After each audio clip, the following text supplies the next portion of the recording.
is a little after 3 in the morning, and the man at the window of the hut has stopped breathing in the normal way. He is breathing in small, careful sips, the way you breathe when you do not want the thing outside to know you are awake. The lamp behind him throws a weak yellow smear across the frost on the glass, and past that smear, past the last reach of the light, where the blizzard tears sideways across the ice in ribbons of white, there is a shape. It is standing. It should not be standing, because there is nothing out there to stand near, no rock, no post, no ridge, nothing but flat, wind-scoured snow running out to a horizon that has no features at all.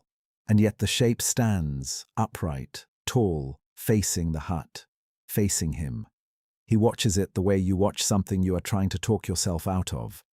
He tells himself it is a drift, a trick of the ice, a fold in the storm. But drifts do not have shoulders.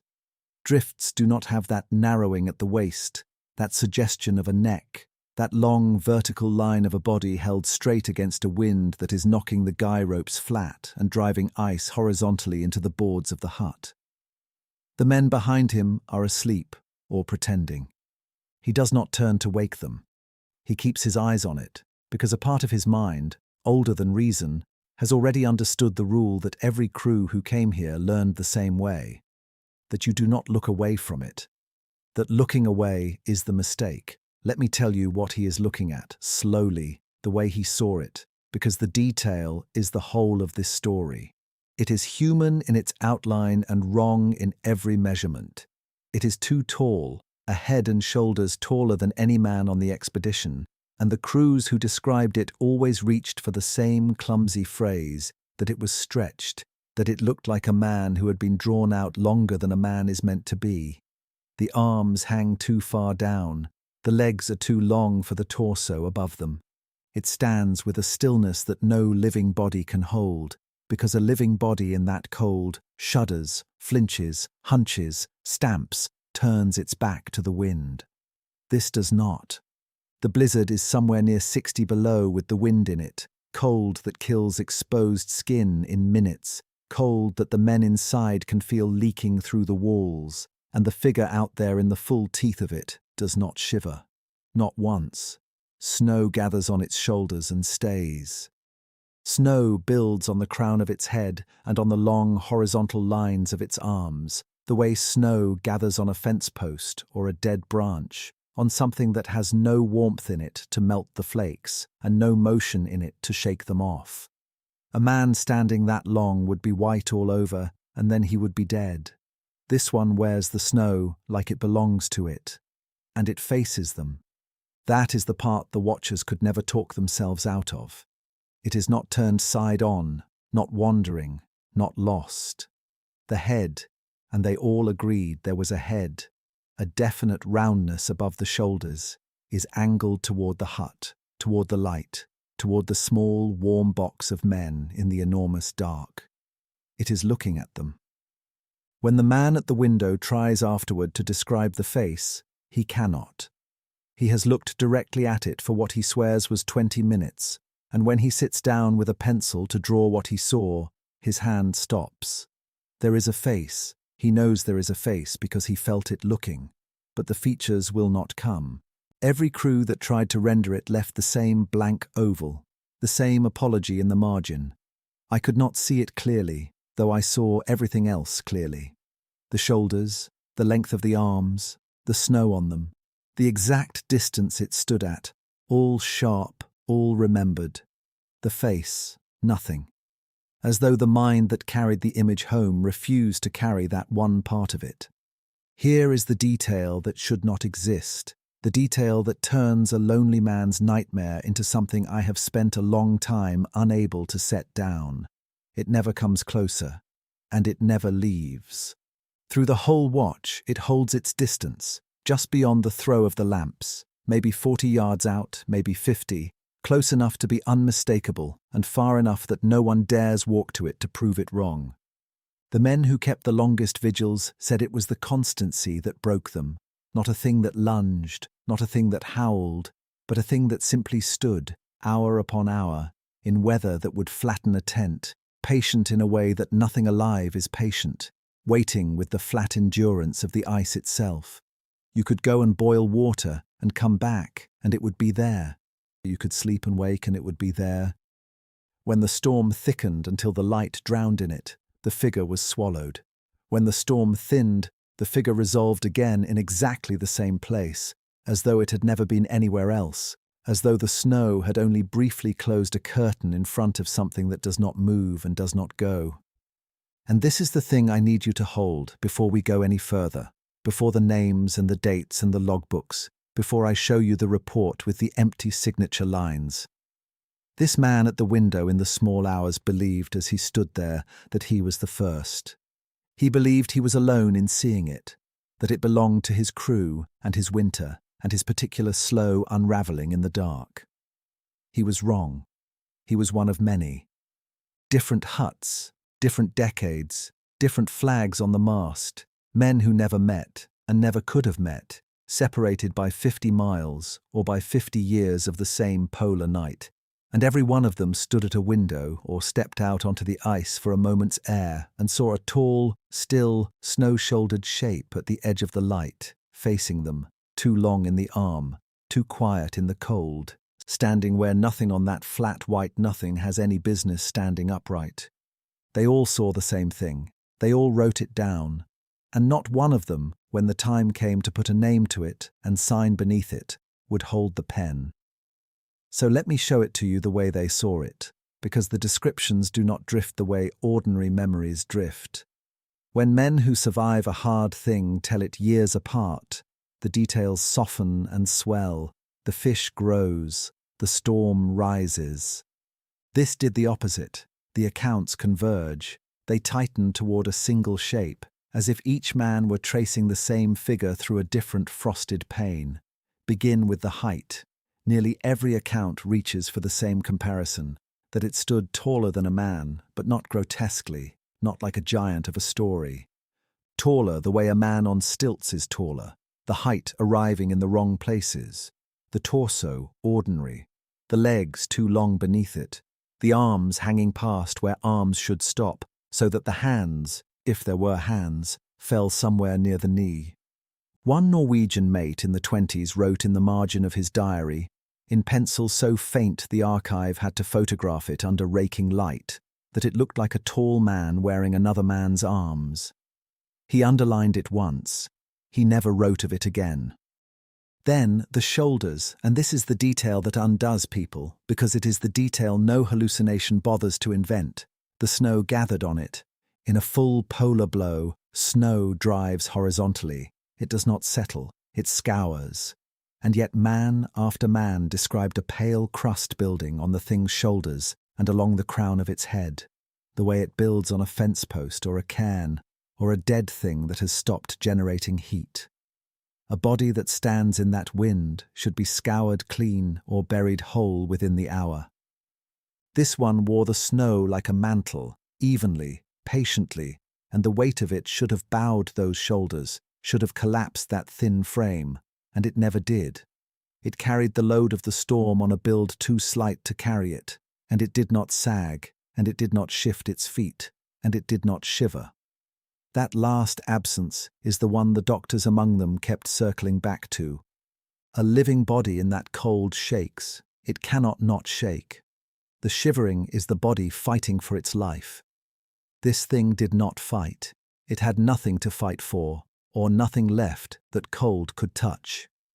And the face. I have read, I think, every surviving line that tries to describe the face, and what strikes me is that none of them succeed, and all of them fail in the same way. They saw it. They agree it was turned toward them, always toward them, a pale ovoid where a face should be. But when they sat afterward with a pencil, with a warm lamp and a steady hand, and every intention of setting it down, the face would not come.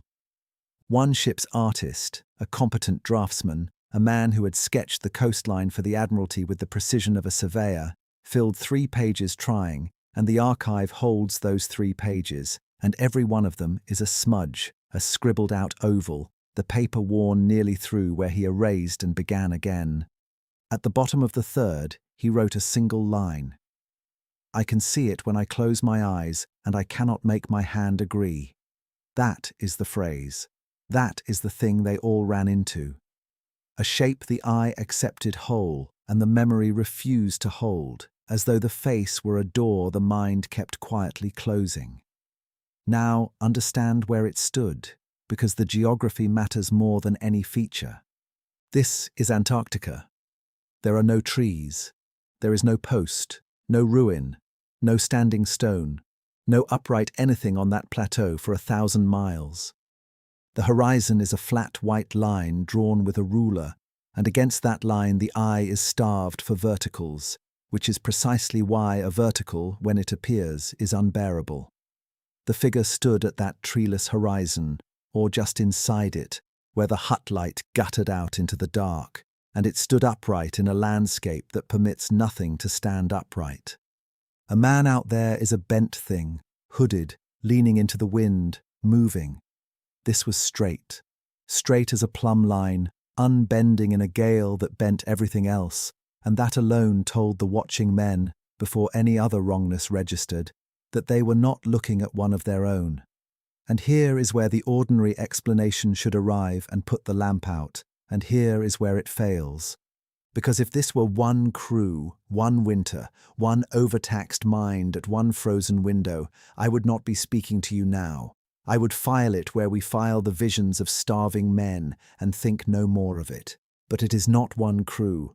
I have followed this shape backward through the records of expedition after expedition, some of them famous and some of them forgotten so completely that their logbooks sat uncatalogued in cellars until the water damage nearly took them.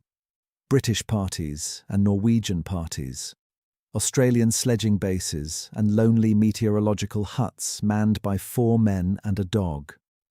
A Soviet inland station in the deep interior, decades later, whose radio operator described, in a language the earlier men never spoke, a tall, still figure at the edge of the floodlight that would not answer the hail and would not come in and would not go. Different flags, different tongues, different technologies of light, whale oil, then paraffin, then the hard blue electric glare of the modern base, and in every pool of that changing light, the same standing thing at the same distance, facing the same direction, wearing the same snow. None of them knew of the others. That is the part I cannot walk past. These were not men swapping ghost stories in a warm officers' mess, priming each other to see what they expected. Many of these accounts were sealed in private diaries and never published, never spoken of, carried home in a kit bag and buried in a drawer for 40 years. The Norwegian mate died before the Australian sledgers ever set out. The Soviet operator could not have read a word of the British artist's ruined sketches. And yet if you lay their descriptions side by side, as I have on one table, translated into one language, the 2 long arms line up. The snow on the shoulders lines up. The stillness lines up. The refusal of the face to be drawn lines up. Independent men, across the better part of a century, reaching for the same words to describe the same impossible tenant of the same dark. And not one of them, in all those accounts, was willing to say the obvious thing aloud, to write the sentence that any reader forms at once.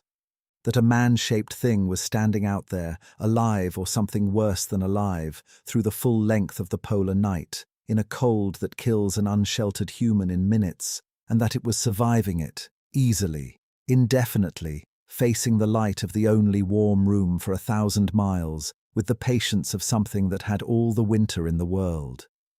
They described the arms, they described the snow, they described the stillness and the wrongness, and the face that would not be drawn. They wrote around it and around it and around it. But the one plain question, what is it, and how is it still standing, none of them would set down in ink. They left that space empty, the way. When the report finally came, they would leave the signatures empty. As if to name the thing were to invite it one step nearer the door. What the accounts do not say aloud, they say in their handwriting. Watch the diaries themselves, not the words, but the way the words fail.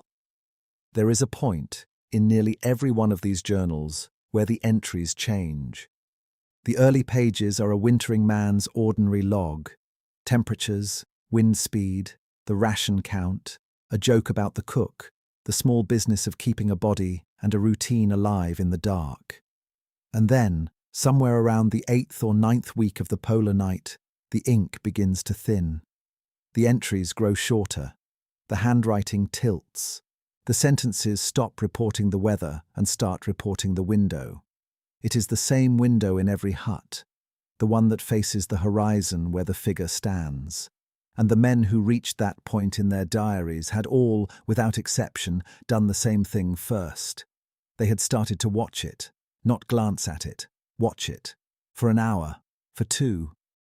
Pressing a face to the cold glass long after their duty at the instruments was done, telling themselves they were only making sure it had not moved and finding each time that it had not, and being unable somehow to look away from a thing that did nothing at all. The Australian surgeon left a line I have read more times than I can count. I meant to observe it for a moment. When I looked at my watch, it was 3 hours later, and I had not blinked enough. My eyes were dry as paper. I do not remember the 3 hours. That is not a man frightened by a shape in the snow. That is a man being held by one, and the ones who watched longest stopped sleeping. This is the detail that first turned my stomach, because it appears again and again in hands that never touched one another. The sleep goes. First, it thins, an hour here, a start awake there, the sense of being watched through a wall of timber and snow. Then it goes altogether.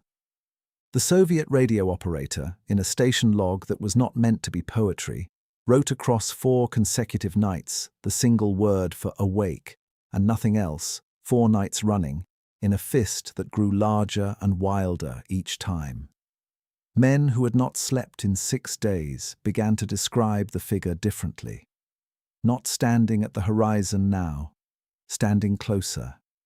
And they could never say when it had come closer, because it never moved while they were looking. It was simply nearer than it had been the day before, the way the hour hand is always nearer noon, and you have never once seen it travel. That is the thing the survivors worked out, comparing their pages afterward, the detail none of them had dared to trust while alone in the dark with it. The figure moved only in the gaps, in the blink, in the turn of a head to answer a question. In the moment a man bent to trim a lamp or stoke the stove or carry a plate to the basin, in that half-second of an unwatched horizon, it closed the distance. Never seen to walk. Never a footprint found, though men went out in daylight to look and came back white-faced, saying the snow beyond the hut was smooth as a poured sheet. It did not cross the ground. It occupied the ground, one position nearer, each time no eye was on it, until a shape that had begun at the far edge of vision was standing, on the last nights, close enough that the men swore they could see the snow settling on its shoulders grain by grain and never melting, and then some of them began to answer it. This is the part I have handled most carefully, because it is the part where men died, and their names belong to families who are still living. But the record is plain, and it is consistent, and I will not soften it into a metaphor. Men who had watched the figure too long and slept too little began to walk toward it, not in boots, not in furs, in their socks, in their underclothes, in the middle of the night, moving to the door of the hut with the calm, unhurried purpose of a man who has finally understood what is being asked of him. Their crewmates woke to a draught of 40 below air, to the door standing open on the roaring dark, to an empty cot and a set of stockinged prints leading out across the snow toward the horizon and stopping, not turning back, not scattering, simply stopping, as though whoever made them had been lifted or had arrived. Most were caught. That is the mercy in the record. A man half out the door, seized by 2 others and dragged back, kicking and weeping and pleading to be let go to it, held down through the last hours of the night while he begged. Several came back to themselves by morning and could not explain a word of it and would not speak of it again, and their diaries end there. The entries simply stop, the remaining pages blank. A man who kept a faithful log for 100 days, deciding on the 101st that some things are better not written down, but not all of them were caught. 2 that I can document beyond any argument were not. 1 from a European station in the years between the wars, 1 from a later expedition I will not place too precisely out of respect for the living. Both walked out into the polar night toward the standing figure and did not come back inside. No bodies recovered in the searches that followed, and in that cold, on that terrain, a body is not a thing that vanishes. It freezes where it falls and waits for you. These did not wait. The searchers followed 2 lines of sock prints out to the place where the figure had stood, and found the snow there smooth and unmarked and empty, and the prints ending at nothing, and the horizon exactly as it always was, tenanted by a tall, patient, motionless shape that had not moved at all while anyone was looking at it. I have sat with the surviving diaries spread across that same single table, the ones whose owners lived to carry them home, and the thing that undoes me is not the horror in them. It is the agreement. A Norwegian who died in 1919, and an Australian who wrote in the 30s, and a Soviet operator in the 50s, none of whom could have read another's words, all describing the same slow theft of sleep, the same magnetic pull to the glass, the same terrible arithmetic of a figure that gained ground only in the dark behind a blink, the same stockinged men at the same open door. Different oceans, different languages, different decades. One story, told 4 times by 4 men who each believed, to the end, that they alone had seen it. And every one of them stopped writing at the same place, the place where it reached the door. So there is the report. I have held the physical thing, or a certified copy of it, and I want you to understand what it actually is, because it is stranger than a document that was hidden. It was not hidden. It was written. It was typed up, cleanly, on official letterhead, collating the wintering testimony across more expeditions than any single man had a right to assemble, and it was prepared to be signed and filed and made part of the permanent record. The narrative pages are complete. The summary is complete. And then you reach the last page, where the signature lines are, ruled and printed and waiting, each with a typed name beneath the blank, and every one of those blanks is empty, not scratched out, not redacted, empty. 12 men agreed on what happened. Not one would put his hand to it. I have spent longer than is healthy trying to reconstruct why. And the answers, where I can find them at all, are quiet and awful in their ordinariness. One witness, listed by initials, wrote a private letter to the compiler in which he explained that he would testify to everything he had seen, the sleeplessness, the walking, the men at the door, but that he would not, could not, sign his name beneath a sentence that asserted the figure was there, because to sign it was to swear it, and to swear it was to say aloud, in ink, forever, that a man-shaped thing had stood at the edge of a place where nothing stands and had waited for him personally. He would rather be thought a coward than be thought that.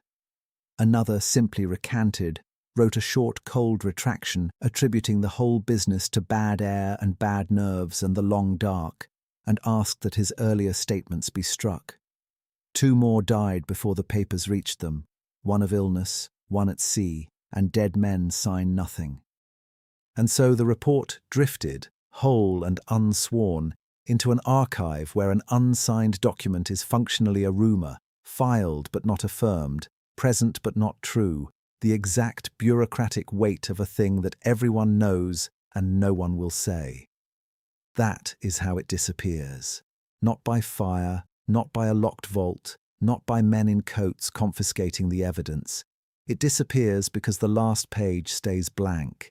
It disappears because the safest thing a survivor can do is let himself be called a fantasist, and the safest thing an institution can do is not translate the Norwegian, not cross-reference the Soviet meteorological log against the Australian diary, not notice that 4 unconnected men wrote the same haunting. Isolation, they said. And they were not wrong that isolation does this to a mind.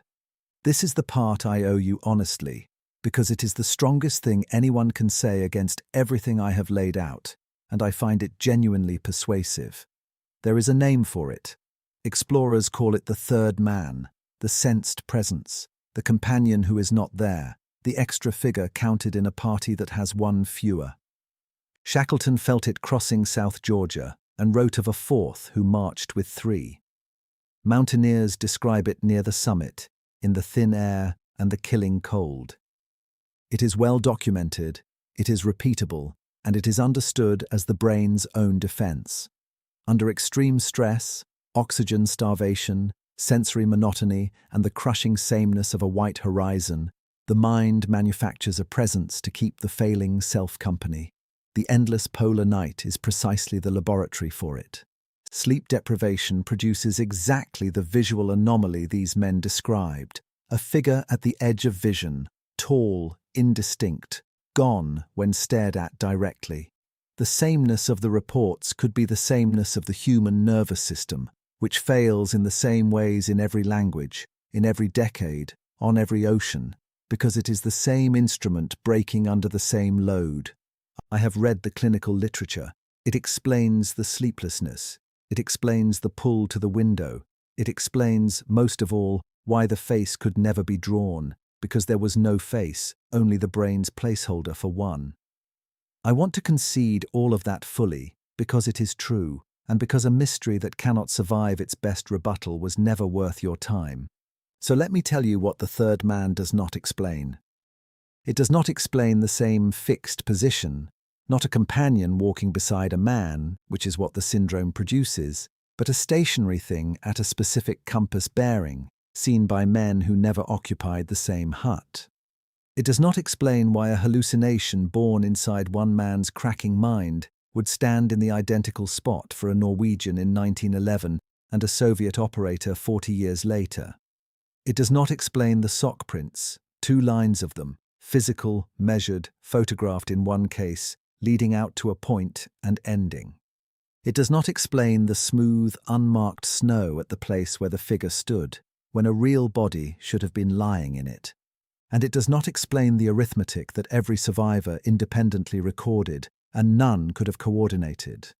That the thing gained ground only when unwatched, that it closed the distance in the dark behind a blink, that it was farther at dusk and nearer by the door at dawn. Hallucinations do not keep a consistent set of rules across strangers. This one did. I cannot resolve that. I have tried.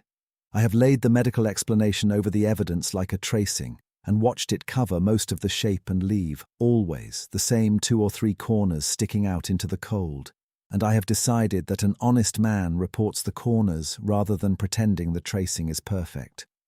So I keep coming back to the door, to the place in all 4 diaries where the handwriting stops, because whatever else is uncertain, that is not 4 men, in 4 decades, in 4 languages, each writing a faithful and detailed account, each reaching the moment the figure arrived at the threshold, and each laying down the pen there and never picking the story back up. They lived. They came home. They simply never wrote the next sentence. And I have come to believe that the silence after that line is the truest testimony in the whole archive, truer than anything they could have signed, because it is the one thing they all agreed to do without ever agreeing to it. And now put yourself back on that deck of packed snow at the edge of the hut light, in the hour when the wind drops and the dark goes flat and complete. The lamps behind you throw a small yellow country of warmth, maybe 30 feet across, and past its ragged border there is nothing that should be standing, and something is standing. Tall, too tall in the limbs. Snow gathering on shoulders that ought to have shrugged it off or buckled under it, and doing neither.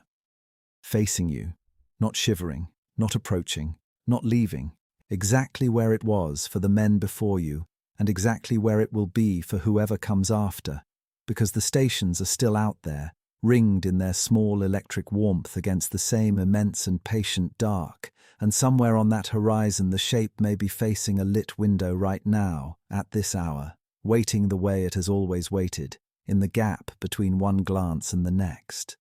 The men who saw it would not sign their names. They would tell you everything and swear to nothing. And so the only question the record leaves us is the one none of them would answer, the one that stops every diary at the same word and empties every signature line on the report. If it was only the dark cracking their minds, only the third man, only a companion the brain builds to survive the night, then why did it stand so still, in the same place, for strangers who never met? And what was it waiting at the door to become the moment they finally let it in?